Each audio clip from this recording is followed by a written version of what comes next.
Welcome. This is the last of our 5 classes exploring the idea of Sthira and Sukha, steadiness and ease, as described in Patanjali Sutras, and a kind of underpinning principle of how we practice yoga. And as I often do when I do these courses, I like to spend the last session just talking a little bit more about how some of this philosophy and teaching manifests in everyday life and the relationships we have with others. From the idea that if none of those fancy ideas actually work in real life, then they're not particularly worth exploring. So I think to experience Sthira and Sukha, steadiness and ease in our daily lives, we need to have in place a few things that we read a lot about in the media at the moment. So the whole concept of feeling safety and of a safe space, there's absolutely no chance of finding that steadiness and ease if you feel you're in a hostile environment or an environment which doesn't meet your needs, doesn't make you feel valued and secure. And unfortunately, that a lot of people do have that feeling, whether that's in work or at home or in certain places outside. But there's also growing awareness around that. And I remain an optimist that we are moving forward with consciousness to create that safer space. Particularly for women at the moment, in the way that awareness has grown of their feelings in a context of kind of male white privilege and dominance. And that resonates, of course, with what we had last year with the Black Lives Matter. So a feeling of safety. And then you need physical, emotional and mental resilience. So we do the physical resilience. We build that up with our intelligent physical yoga practice coordinated with the breath. And yoga has always been about working on kind of 2 levels of the mind. So what is described as lower mind, but that's slightly pejorative really, of where emotions arise, and you might have a knee-jerk emotional response of becoming very angry or any other extreme emotion, and you're kind of at the sway of your own emotions, and those people live their lives on the emotional roller coaster. And then there's that higher discriminative mind that we try to cultivate through our concentration practices, so that we learn to notice our responses from that emotional part of our brain and learn from them, and learn not to suppress, but a little bit of control, and just bringing a little bit of emotional intelligence to bear on that. And then just to bring a little bit of physiology into it, that is all of those things are dependent on what we would call autonomic balance, and that is the state of balance between the side of your body that revs you up, that is your stress response, and the side of your body that relaxes you.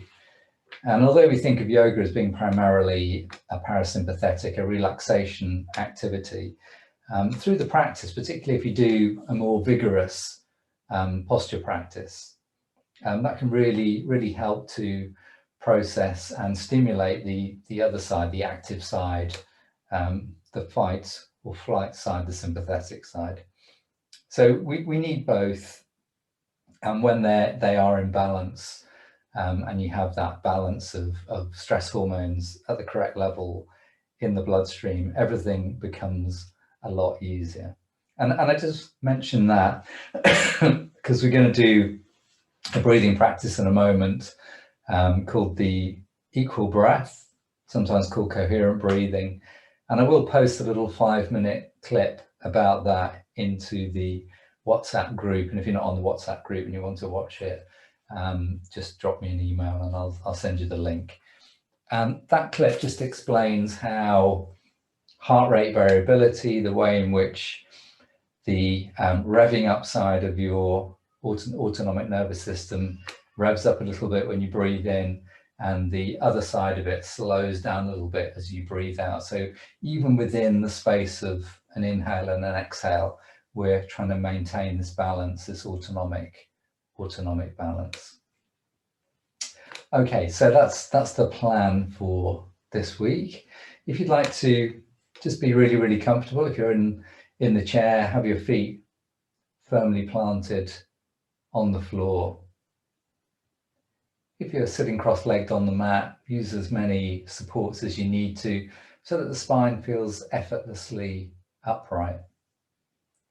And maybe just give the shoulders a little lift and roll to check in with how much tension there is there, and then draw them back slightly, drop them down away from the ears, rest the hands somewhere comfortable on the thighs or anywhere else that's comfortable.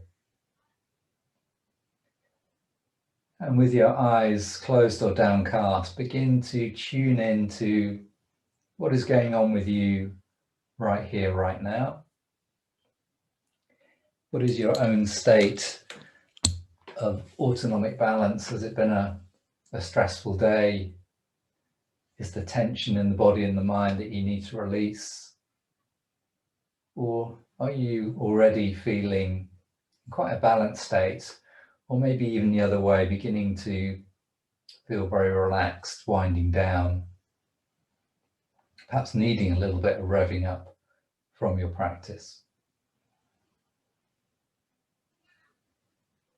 And then noticing all the sensations in your body, making a little note of anything that's going on with you that you need to look after in particular in the class. And tuning into that slightly more subtle level of the breath and breathing in and out through the nose unless the nose is blocked. As you breathe in, feeling the coolness of the air in the nostrils, imagining that air being spun, warmed, filtered, and its pathway very, very rapidly down the airways into the lungs, keeping the tummy soft so you can breathe deeply down into the base of the lungs. Not a great big breath, just a deep breath, a low breath. And as you exhale through the nose, noticing the warmth of the air that has been warmed by being inside your body. And just imagining for a moment as you exhale, you're exhaling just a little bit more carbon dioxide. The gas exchange has taken place. You've drawn the nourishment of the oxygen from your in-breath, and you've released the byproduct of cellular respiration, CO2, on your exhale. And there's another really important balance, the balance of oxygen and CO2 in our bodies and in our blood. And then bringing about an intention to make the inhale and the exhale roughly the same length. And we'll use just a little bit of counting. And then when you've reached a comfortable number for you, and it really doesn't matter what that number is, because some of you will be counting quicker than others, you're just going to let that go and try and stay with the feeling, the sensation of equal breath. So on your next inhale, just silently counting the breath as it comes in. Remember, we're not trying to do our biggest breath, just a nice comfortable fullness, nice low breath.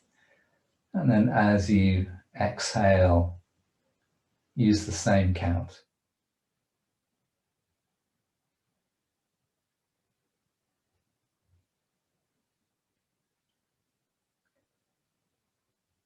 And sticking with the same count for 2 or 3 breaths. And noticing how you feel. And if you want to increase that count by 1 or 2, just stretching the breath slightly. feel free to do that.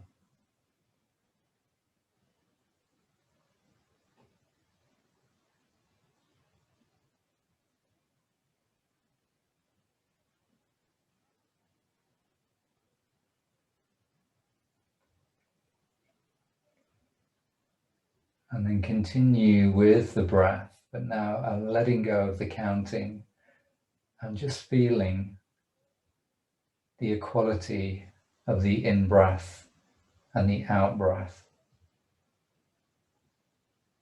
each merging into the other.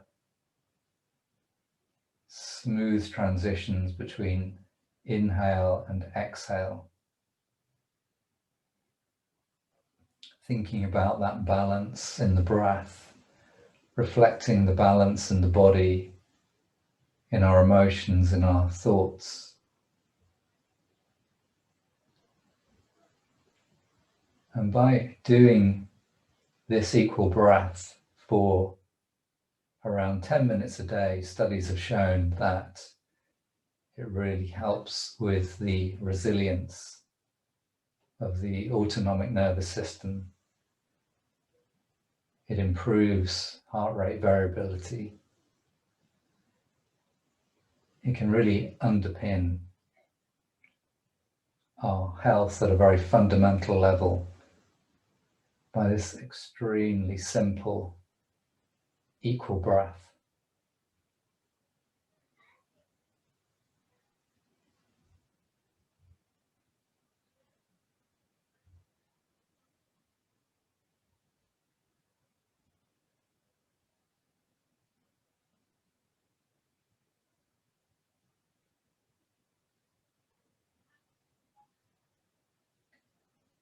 And when we do this breath in the evening as a kind of preparing to sleep practice, we make the breath very, very light. But if you're doing this breath in the morning or about to do some physical activity, you could do exactly the same breath, but just increase the dynamism behind your breath. So let's just do that for 2 or 3 breaths in readiness for moving. So just allowing that breath to become a little deeper, a little more rhythmic. If you're used to working with an ujjayi breath, feel free to create the sound of the breath in the throat. That can give you some really good feedback on the smoothness, the quality and the flow of your equal breath.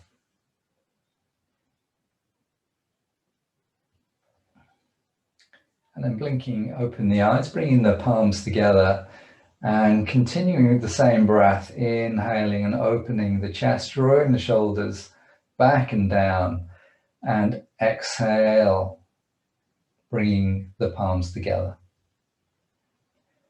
And just flowing with your own breath.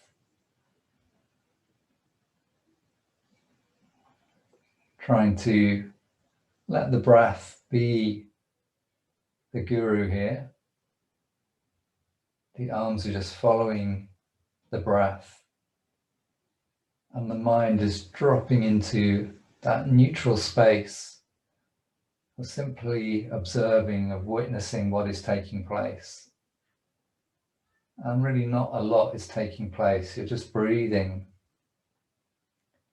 with beautiful rhythm and flow. And your body is reflecting that with this movement.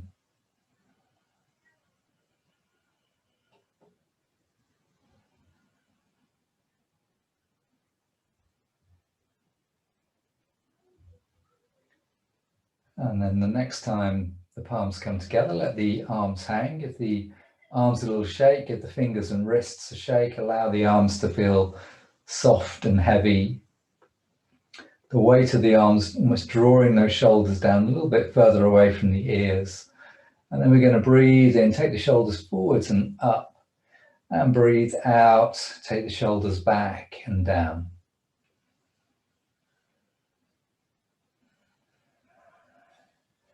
So again, this will work perfectly with the equal breath. And if you have any significant discomfort or any injuries in the shoulder, just work within a nice, comfortable, pain-free range of motion for you.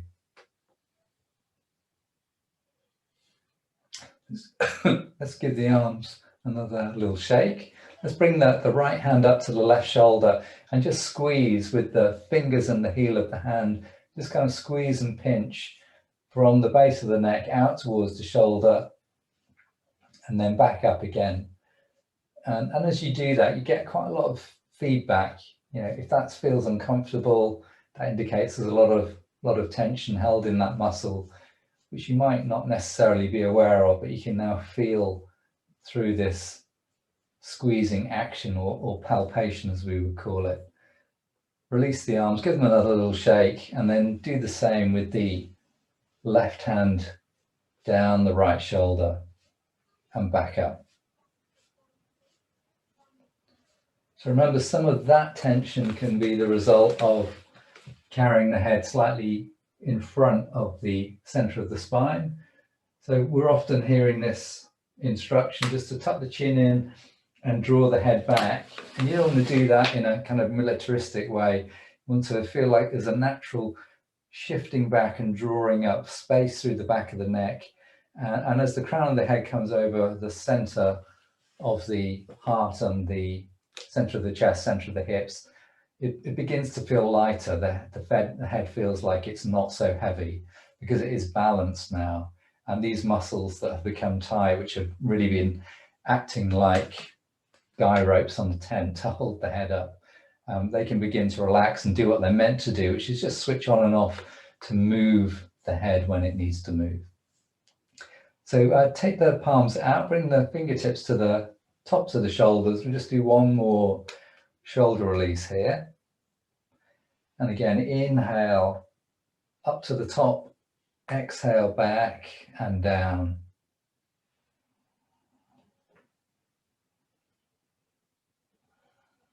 And again, pain-free range of motion.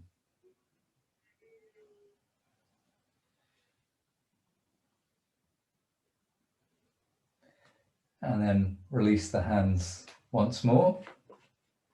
So we're gonna breathe in and bring the hands up to this cactus position and draw the elbows just as back as far as you comfortably can to open the chest, feel the shoulder blades sliding together a little bit at the back of the body. And then as you exhale, you're gonna bring the hands onto the thighs and bowing forwards.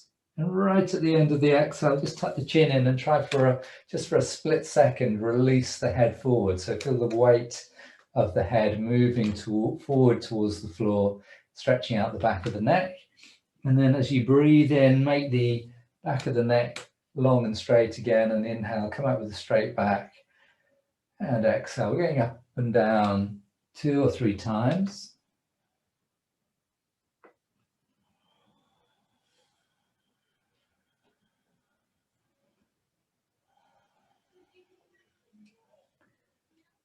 And once you've got into this movement, again, letting the breath lead you forwards and backwards.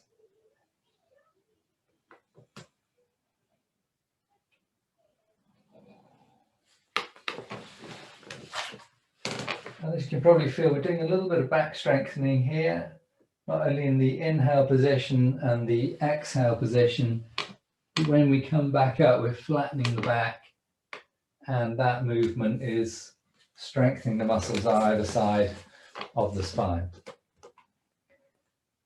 So the next time you bow forwards, we're just going to hold this position for a moment, and what I want you to feel is as if you're trying to move the sit bones back. So you can almost try to walk the sit bones back on your chair a little bit, but leave the shoulders where they are.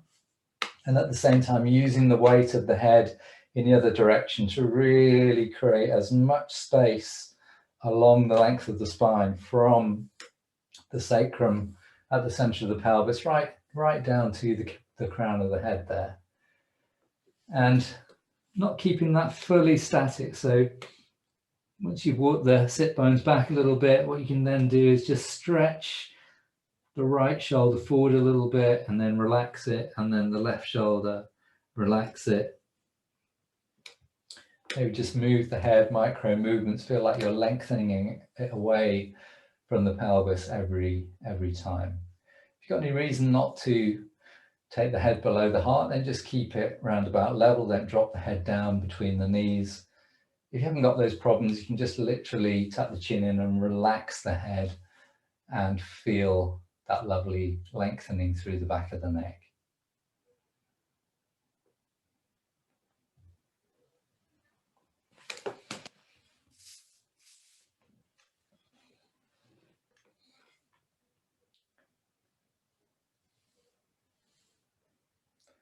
That's great. And then we're going to come up again. So flatten the back and then breathing in, coming up. Cactus arms once more, but this time just really pulling the navel back towards the spine, trying to make yourself as tall as possible. And then exhaling, dropping the hands around to the right, but turning the head the opposite way. So the head doesn't really turn at all. It's kind of fighting to go in the other direction to the shoulders. Just for the exhale, breathing in, tall cactus arms, breathing out. Breathing in and breathing out. Stay with the equal breath and trying to find that breath-led movement as we come in and out of the twist.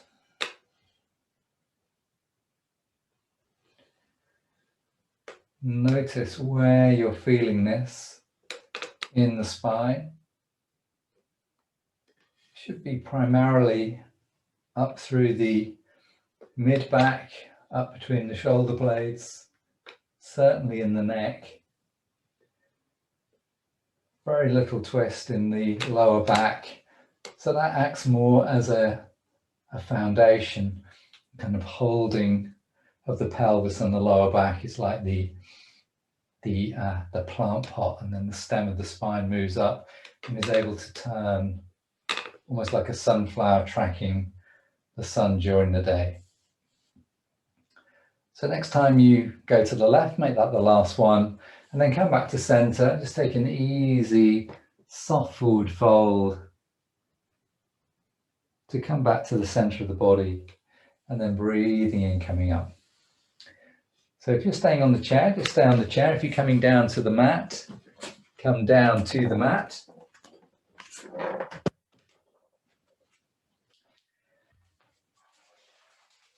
And we'll begin, for those working on the mat, by placing the head on enough support that the back of the neck remains in that lovely neutral lengthened position. Bringing the knees in, hold the thighs or the shins. Holding the thighs is good if you have any knee problems. And just begin to rock from side to side. I'm going to keep the essence of that twist by rolling the head the opposite way to the knees. And this is a perfect place to work the neck a little bit more, because it's now out of gravity. And if you're working from the chair, we're doing this circling movement with the upper body.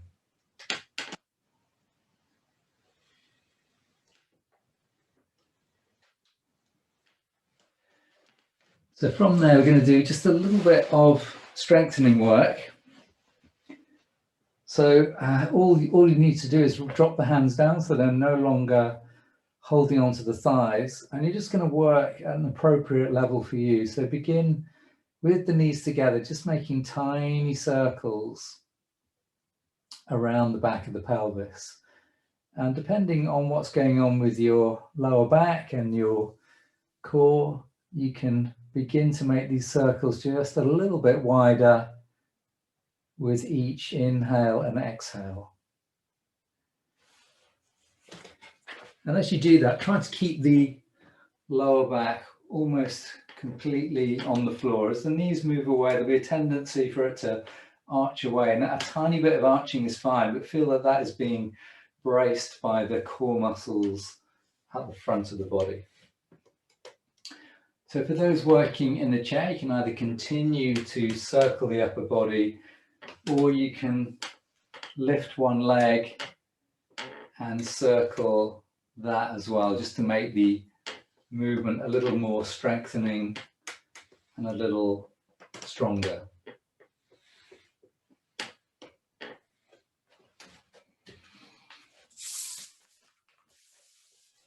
Fantastic. And then coming back to center, take the hands back round the thighs if you're on the floor, thighs or shins, and then breathing out, drawing the shins in and keeping the head on the floor unless you're really sure of your neck, in which case you can keep the back of the neck long and just lift the head. We'll do a couple of these. Inhale, arms straighten. Exhale, curling in. If you're working in the chair, you're holding the thigh and exhaling forwards, inhaling, coming out, using the arms just as much as you need to, or using the back muscles to strengthen them and keeping the arms light.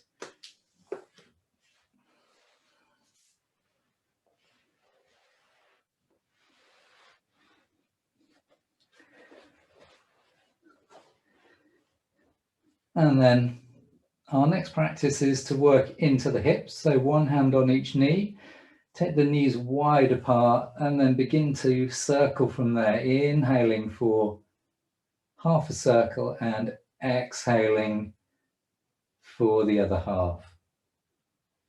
So really take your time with this one. The Sthira Sukha here is finding that balance in the physical practice, building that physical resilience, which means that all our joints are working as well as they can, that our muscles are not shortened to an extent that it inhibits free movement. And particularly with a joint like the hips, which can get stiff from a lot of sitting around, you really need to take some time every day just to add in a little bit of hip release.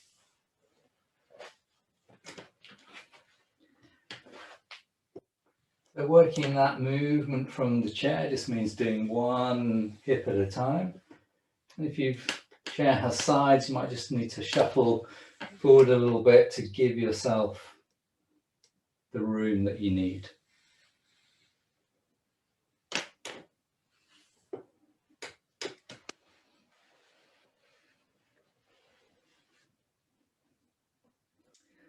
And then just do a couple of rotations in the other direction if you're lying on the mat, and if you're in the chair and you haven't done the other hip yet, do a couple with the other hip.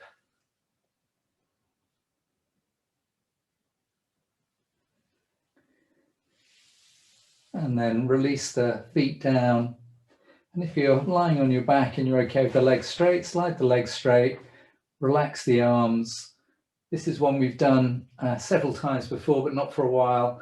So what we're going to do is breathe in, take the arms all the way overhead and come into a very powerful stretch.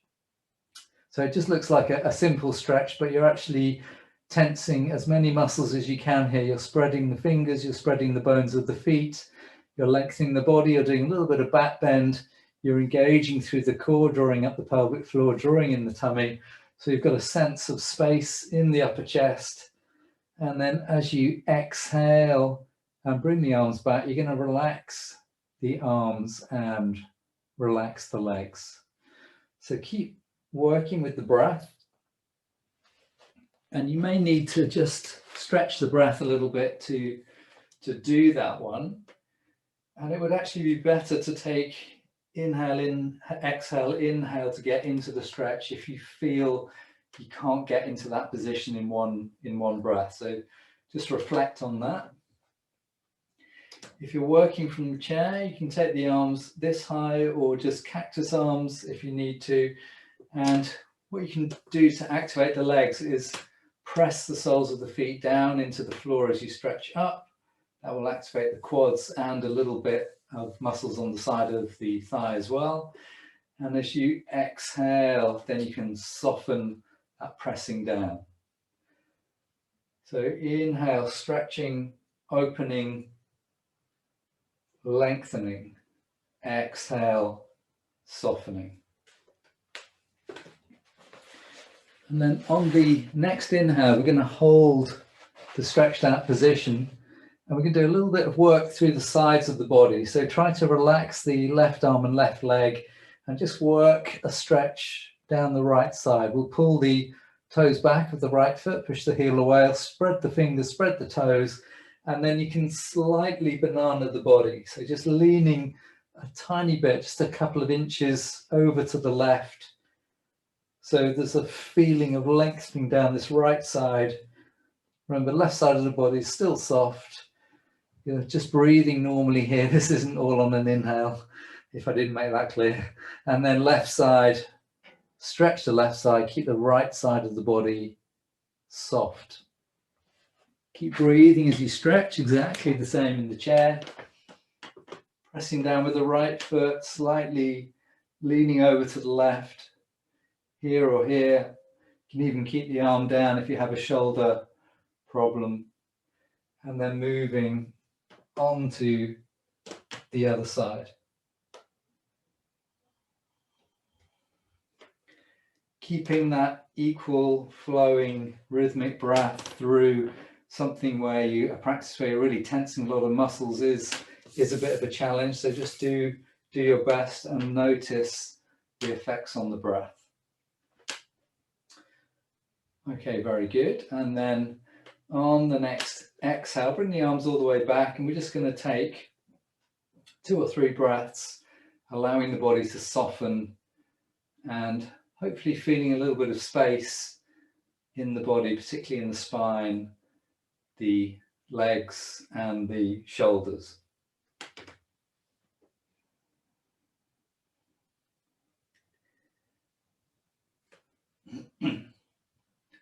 So we're going to come into a held twist now. So if you're working in a chair, you would turn onto the side of the chair, and then you can turn and hold the back of the chair. And you want to do all that and get yourself into position without the shoulders coming up towards the ears, so keep them back and down. And we're going to start turning the head the same direction as the shoulders for 3 breaths, and then we're going to turn the head to look back and hold it for 3 breaths. If you are working from the mat, you're going to go into the twist either with the feet on the floor and the feet hip width apart for the most gentle version of that twist, or you're going to bring the feet and thighs together for a slightly stronger twist.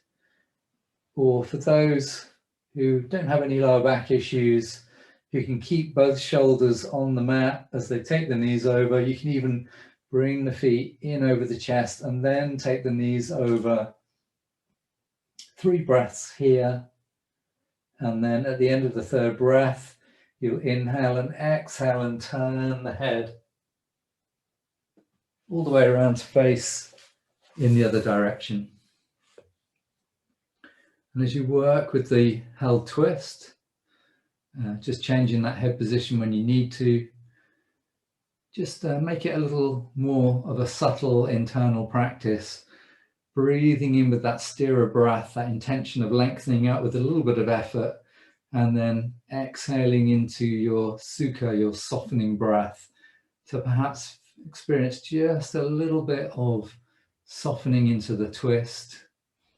Or even if you don't feel any actual movement deeper into the twist, just the feeling that it's becoming a more comfortable space to occupy.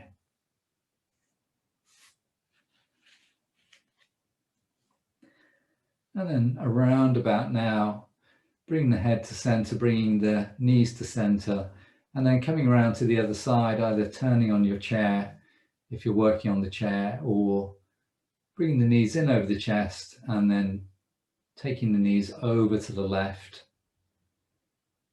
repeating the same movement you did on the other side. 3 breaths, and then turning the head, keeping the chin tucked in, the back of the neck long, and that head supported on a yoga block or a blanket.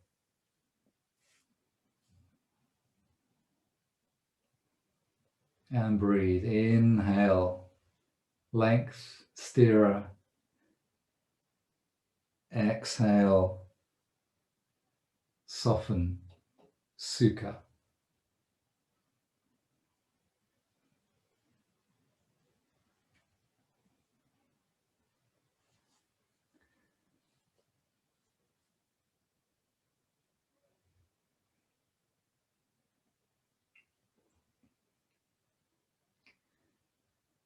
And then in the next breath or two, and you feel like you've done a similar number on each side, coming back to center, just a little forward fold over the thighs if you're in the chair, or bring the knees in, rock from side to side with the head on the yoga block or pillow to release from the twist. So we're going to come into the hamstrings, and from the hamstrings we'll continue to use a belt to do one more hip opener. So if you're working from the mat, left leg is bent with foot flat on the floor, belt's coming around the right foot, the hands wrapping once around the belt, so it's easy to hold without tensing and really gripping the belt. Tuck the chin in, make sure the lower back is flat on the floor, back of the neck nice and long. Inhale, bend the knee, and exhale, lengthen up through the back of that leg and come into exactly the right stretch for you. Remember, we're releasing the sensation of stretch on every inhale and moving back into the stretch on each out breath.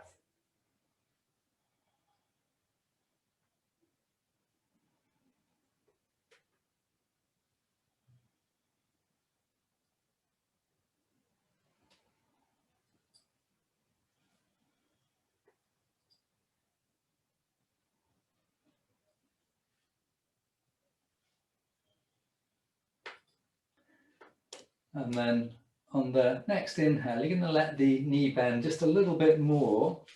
And if you can, just take both strands of the belt with the right hand. And we're going to draw that knee in closer to the chest and actually direct it out towards the right armpit. So if you lift the right elbow, if you've got quite a lot of hip opening, that knee can come quite a long way back. From lying down, that will look a little bit like this.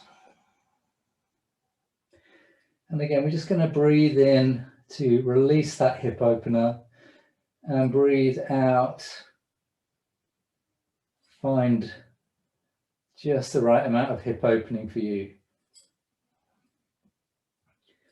Because of what we're doing now, we need much less belt between the hand and the foot.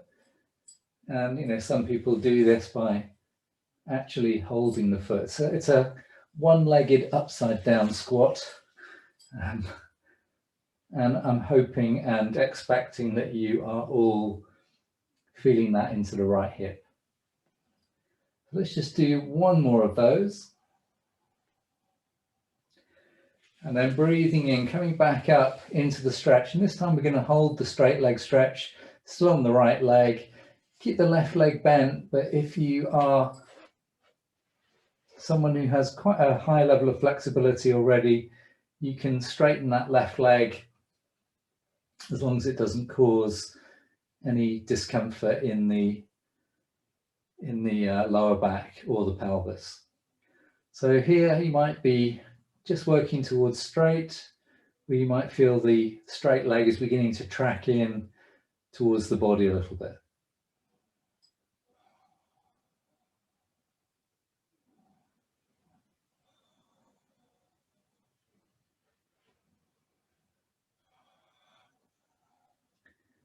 Just continue with your equal breath, holding the stretch for a few more. This is a really important stretch. Many of you will be feeling this one.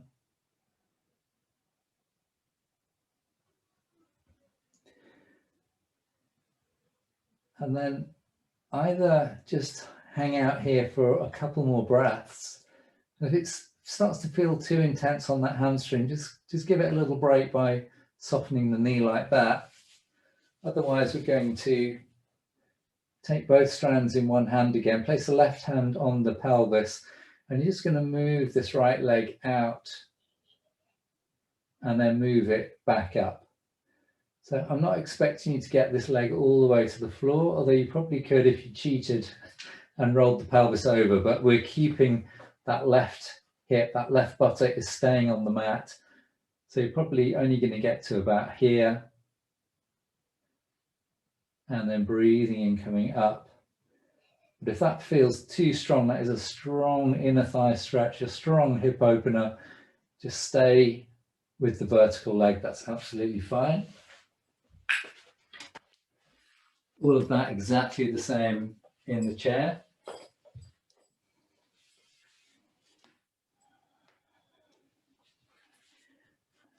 And moving the leg out to the side, it helps you don't have a wall or a bookcase in the way.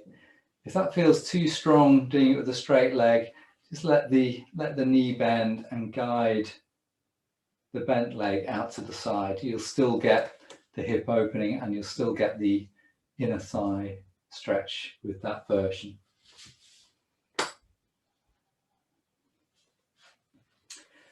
And then if you're still working that right leg, bend the knee, release the belt, take both feet down and then bring the knees in and take a little rock from side to side. Maybe notice the sensations in that right hip, in that right leg. Compare it to the left. Continue to inquire of your own body and the sensations in it. And then coming back to starting position, semi-supine. And now we're doing exactly the same on the left side. Breathing in, breathing out into the stretch.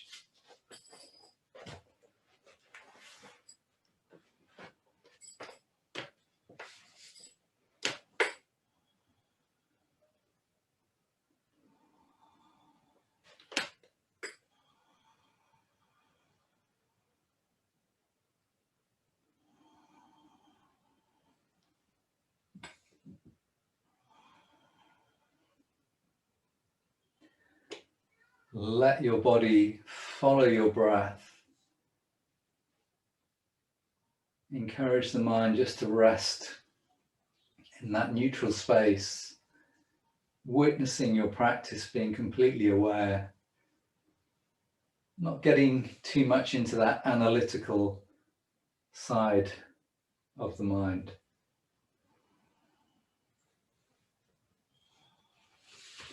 And then transferring both strands of the belt into the left hand and working into that left hip.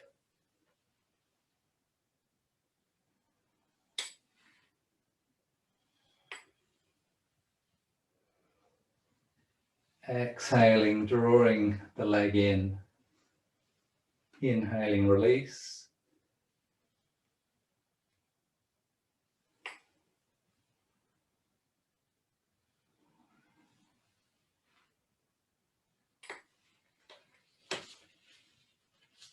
And then after the next one, coming back to holding both strands of the belt, coming into your held hamstring stretch on the left leg.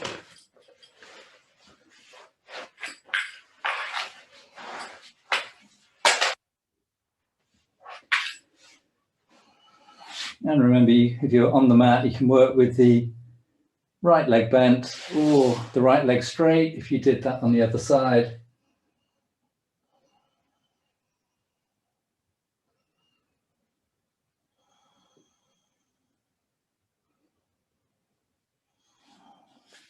And then reaching down, wrap both strands of the belt around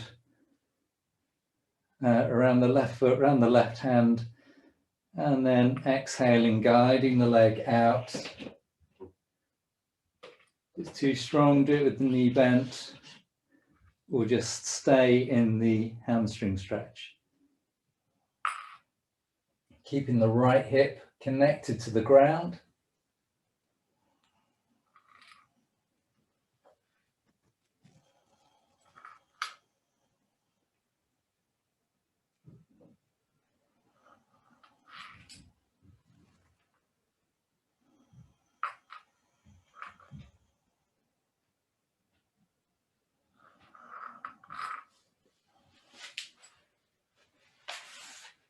And some of you will be finding that a little challenging and uncomfortable, but it's amazing if you just don't take it too far, just go with the breath, just ease a tiny bit further with each breath. You can find the sukha, the comfort in that fairly quickly. Maybe not right now, but in sometime in the near future.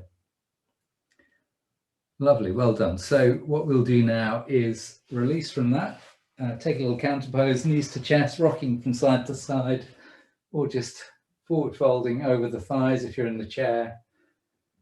And then we're going to make a transition and do a little bit of cat. So if you want to work on the floor, you'll be padding the knees. Everyone's familiar with the cat. Just a reminder, hands are in front of the shoulders rather than directly underneath. Spread the fingers, knees hip width apart. Breathing in, draw the shoulders back. Let gravity do the work for you. Let the upper back feel like it's just sinking down between the shoulder blades. And exhaling, a little more active. Tail tucking under, chin tucking in. And then really beginning to soften that movement. Much more of a sukha movement than a sthira movement. If you're doing that in the chair, exhaling, hands slide towards the knees. Inhale, slide the hands up to the hips, draw the shoulders back.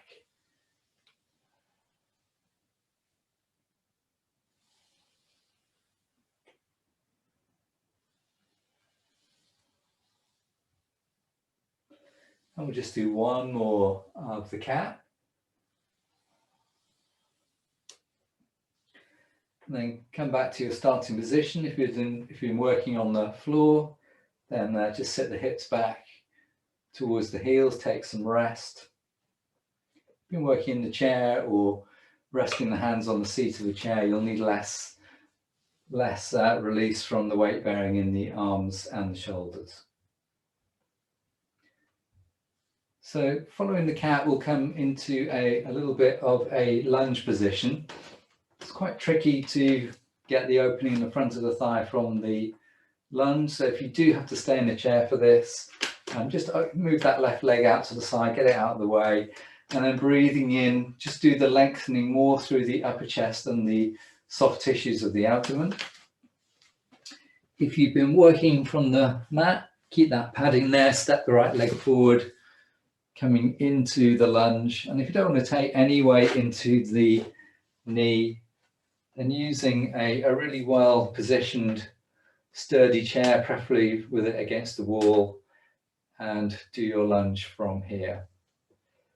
Try not to turn out that back foot. It's always tempting to turn the back foot out for a bit more stability, but because we are trying to do a stretch up through the front of the thigh and actually through the calf muscle in the Achilles, we want the back foot almost pointing forwards or just very slightly angled out towards the edge of the mat. If the lunge is not feeling like it's doing enough, maybe because you're a little bit narrow, just coming off, stepping the left leg back and finding the position that's really going to work for you.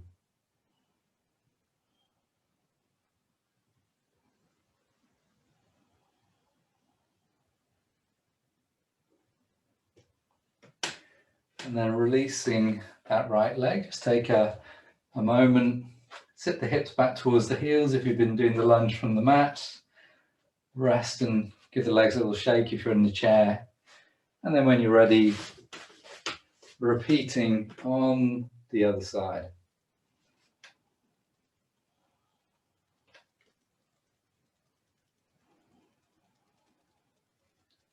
Find that equal breath, find that balance of steadiness and ease. Feel as if all the work, all the steadiness and sthira is down through the hips and the legs. There's a lot of softness, a lot of sukha in the upper body, the shoulders, and in the breath.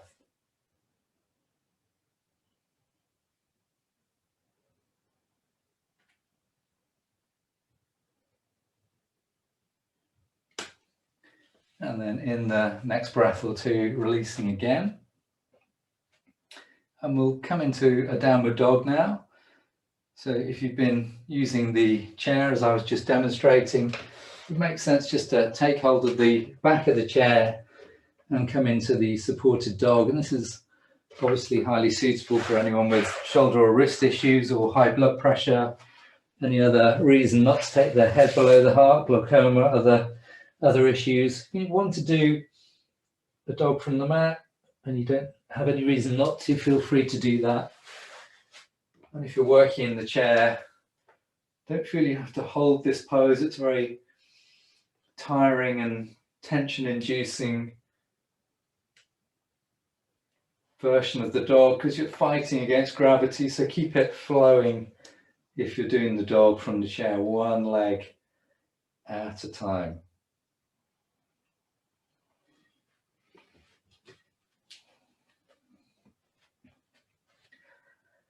And then just another breath or two to finish off that dog.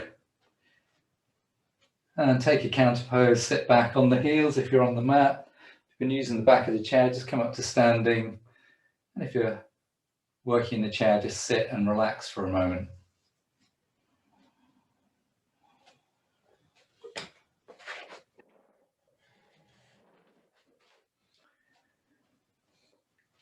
And then coming up to standing if you're able to. I'm going to do just a little bit of awakening of the feet and then into some sun salutations. But you can also do these from the chair, of course, so that's absolutely fine. So for those who've been working on the mat, just give you a moment or two to come fully up to standing. Give the shoulders a little release after that weight bearing, give the arms a shake.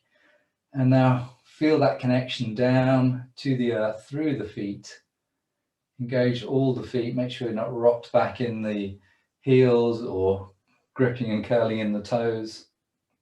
Instead, you've got a lovely weight distribution, active feet, active legs, thighs are engaged, drawing up through the core of the body, lengthening out through the crown of the head. Bring the palms together and dropping the hands, turn the palms out, roll the shoulders back and inhale, sweep the arms up. Exhale, down through the midline. And on this occasion, we're going to raise the toes as the arms come up. And relax the toes as the hands come to the heart. And then raise the heels, just tip the weight forwards. Exhale, release. Do once more with toes and heels.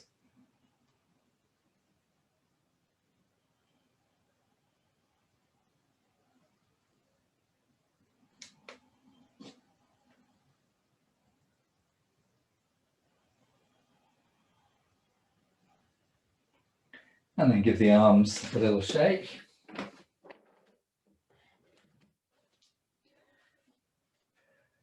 Bring the hands back in front of the heart and then breathing in. Cactus arms once again. Breathing out, bend the knees, hands to thighs, folding forwards. Inhale, come halfway up. If you want more strengthening, hover the hands, use the back muscles.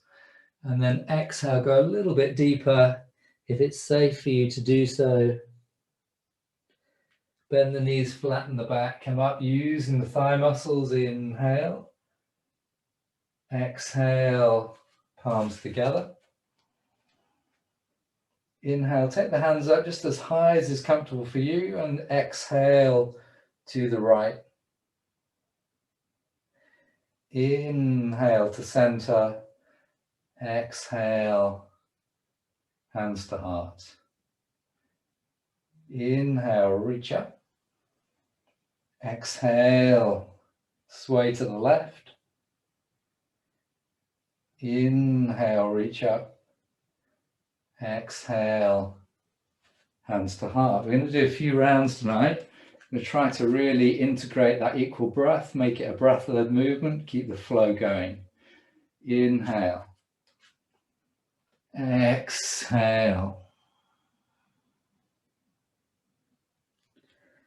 Inhale, halfway. Exhale, forward fold. Inhale, coming up, flat back. Exhale. Inhale, reach up. Exhale. Inhale, reach up. Exhale. Inhale, reach up. Exhale, side stretch. Inhale, come up. Exhale, hands to heart. I'm going to do 3 more rounds. If you don't want to do all 3, just do 2, or do the first and the third and rest in between. Otherwise, 3 more rounds following your breath, really tuning in to your inner experience, and allow yourself to be breathed through these movements of this modified sun salutation.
Anytime you notice the mind wandering off, trying to analyze, think about the future or the past, just acknowledge that. Be kind. It is the mind's nature to wander, and gently bring it back to the breath, the movement, the sensations in your body as you breathe and move with this equal breathing rhythm.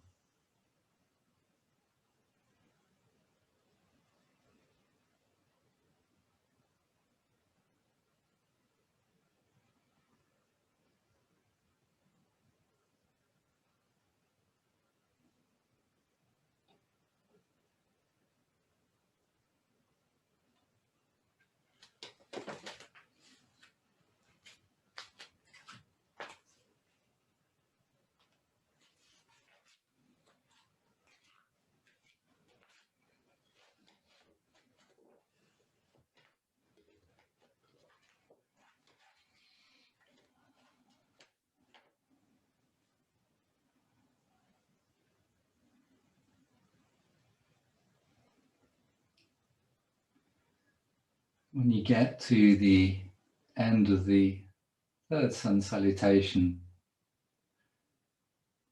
just take a moment, either standing or sitting, with the eyes closed or the eyes softly downcast. Take a moment to notice exactly how you feel.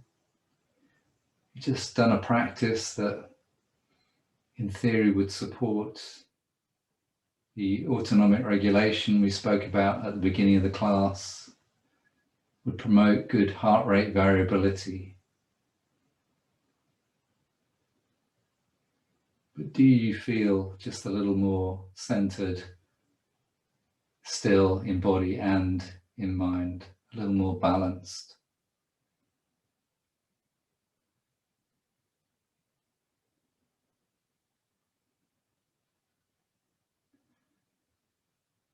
And then we'll take that focus into our final pose, which is the balanced tree pose. So if you're working from a chair, you're just going to either lift the right leg off the floor or just turn the knee out, rest the toes or rest the right foot on a yoga block. And then the hand position can be here or here or here. When the arms get tired, just bring them back. Of course, if you're in a chair, it's really impossible to work on actual balance. So if you're able to come out of the chair and use a back of a chair or a wall as support, then we'll come into this pose in stages, because every version of tree is a challenge if you're not having a great night for balancing, and that happens to all of us. So let's start with a simple hands together in front of the heart, and then we'll shift the weight into the left leg and just lift that right heel. So you'll know whether you need that support of the wall or the chair. I'm not going to demonstrate that, but please make sure that you are safe. Don't want the feet to be anything other than well gripped. So usually bare feet on a sticky yoga mat or on a nice wooden floor or something is going to work. Definitely not socks on a slippy floor. Let's see if you can just turn out that right knee, which is opening the hip. And try to feel that the toes are really light now, that there's just the steadiness of that contact to the earth. But you're not putting much weight through that right leg. And then let's try the wide arms, which can help with the balance. And then for those who want to, the final hand position, palms together overhead, standing nice and tall. And don't worry, we're going to have a slightly more challenging version of this pose in the moment. So on an exhale, release the hands down, bring the knee and drop the heel down. Just release the legs, release the arms. Notice how easy or difficult that was. That's going to inform the version of tree that you choose to practice tonight. So we'll do the same beginning version, lifting the heel on the left leg, turning the knee out, finding the strength of the standing leg, the right leg this time, very light touch with the toes, breathing in, spreading the arms, breathing in, bringing the palms overhead.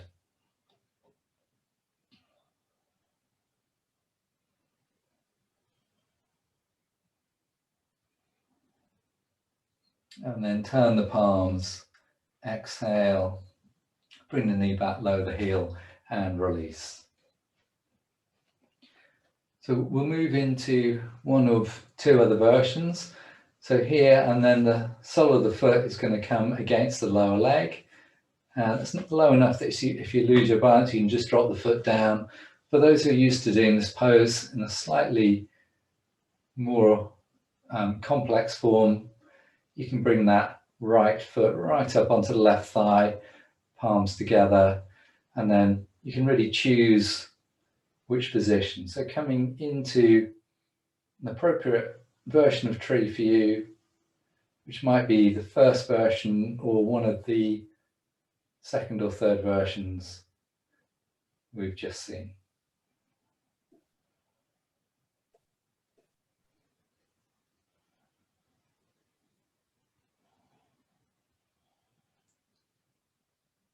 And then release as gracefully as you entered it, hopefully. And then just pause for a moment, reflect on how that went. When the balance starts to waver, the mind starts to waver. So it's usually better just to sort of pull it back to a slightly more achievable version. And just don't hold the pose for so long if it's not going great.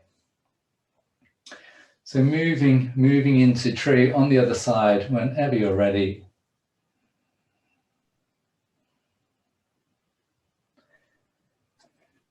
And it can be really helpful just to fix your gaze on something that's not going to move, maybe a mark on the floor.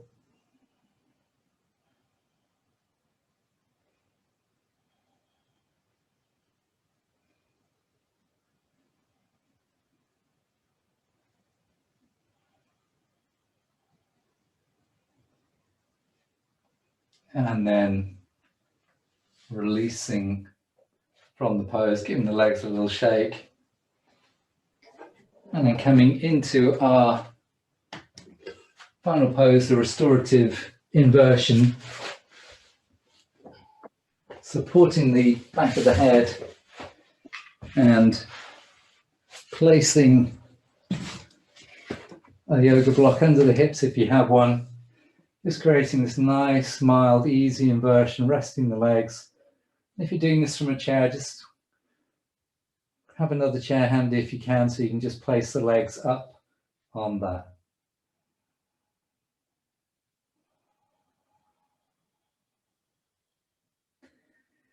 If you're comfortable closing the eyes, just shut the eyes or have a soft gaze up to the ceiling.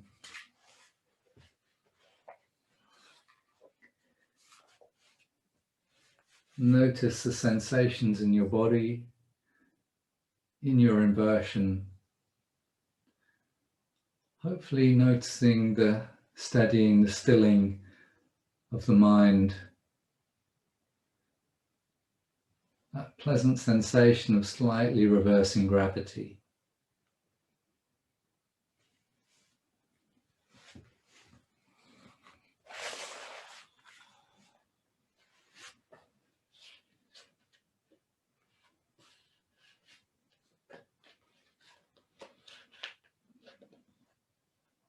And as we just spend a few more breaths in this pose before we come into our relaxation, a couple of sentences of wisdom from Eckhart Tolle in his book, Stillness Speaks.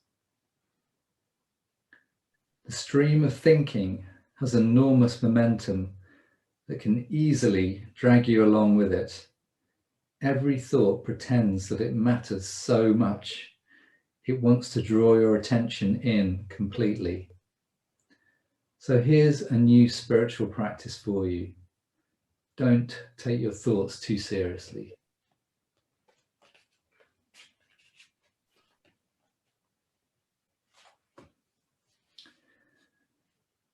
So we're going to move into relaxation now. So take your time to come into whatever position is comfortable for you. And that could be lying on your back with the knees bent or the legs straight, or lying on your side. Or if you're in a secure chair, maybe continue with the feet up, or take yourself down to the floor. And if you are working in a chair which isn't secure with big sides, treat the relaxation more as a concentration and meditation practice so that you don't accidentally fall asleep.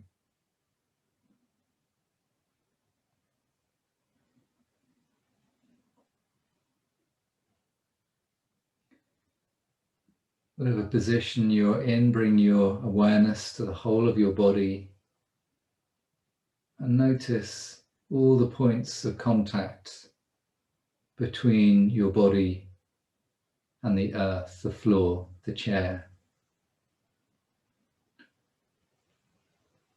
See if you can release yourself just a little bit more into that secure foundation, creating for you a sense of safety, a safe place in which to relax.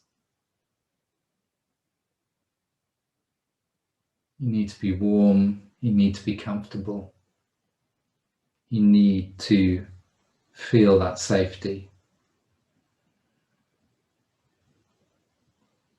Allow your breath to return to its own natural rhythm without expectation.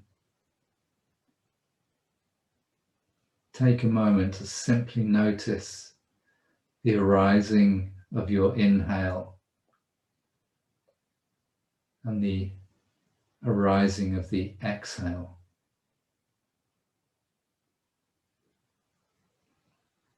Notice that breath cool in the nostrils as you breathe in,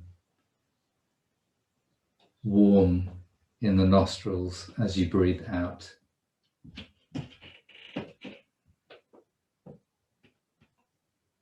Allow yourself to feel that you are moving into balance,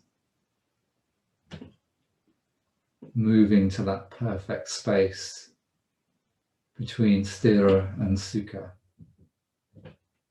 between effort and ease,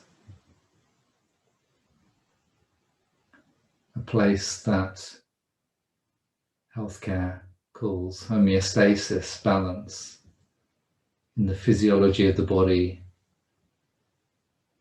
And in yoga, we call that space a sense of oneness, of awareness, of well-being, of being completely mindful and inhabiting this moment completely.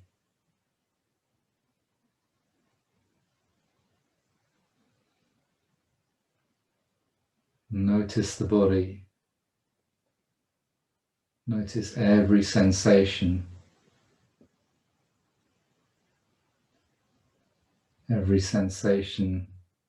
in the legs,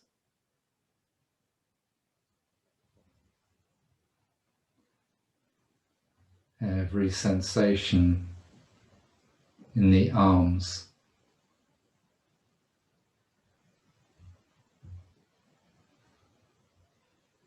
Notice every sensation in the hips.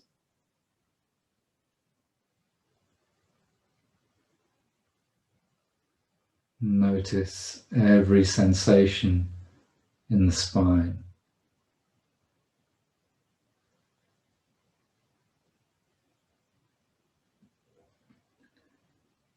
Notice every sensation in the abdomen.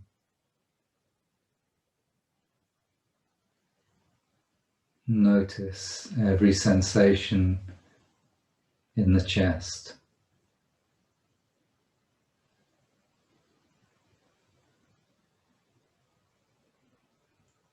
Notice every sensation in the shoulders.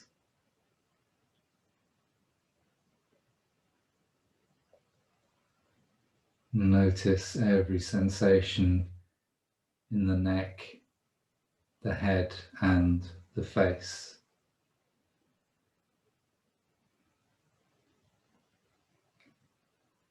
Notice every sensation in your body, the contact to the earth, the sense of stillness and safety, the gentle movements of the breath.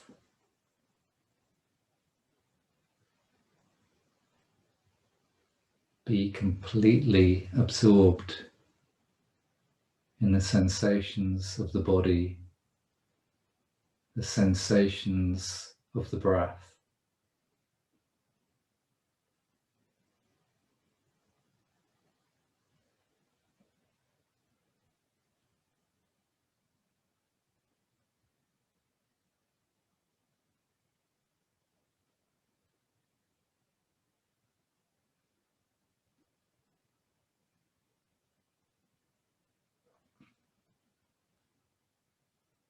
And then make your choice to simply be in the mind, observing these sensations, inhabiting a place of mindfulness and awareness without cognition, without any future or past, just fully absorbed in right here, right now.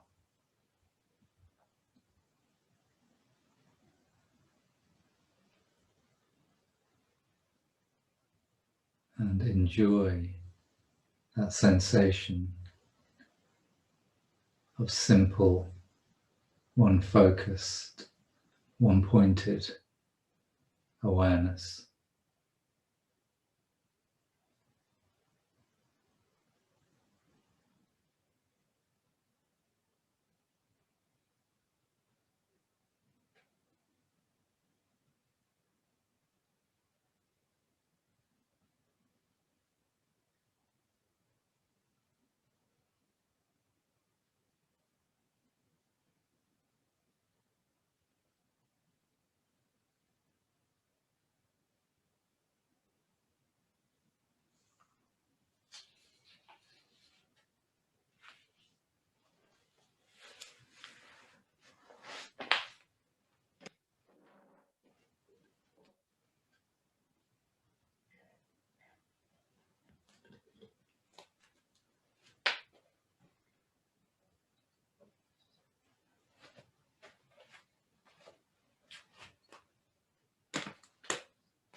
Now allow your breath to deepen.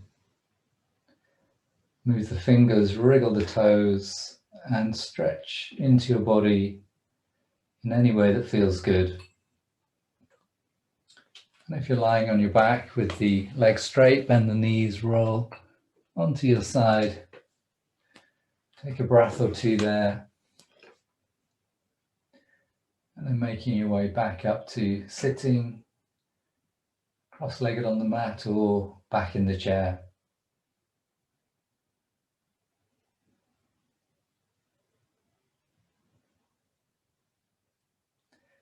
Thank you very much.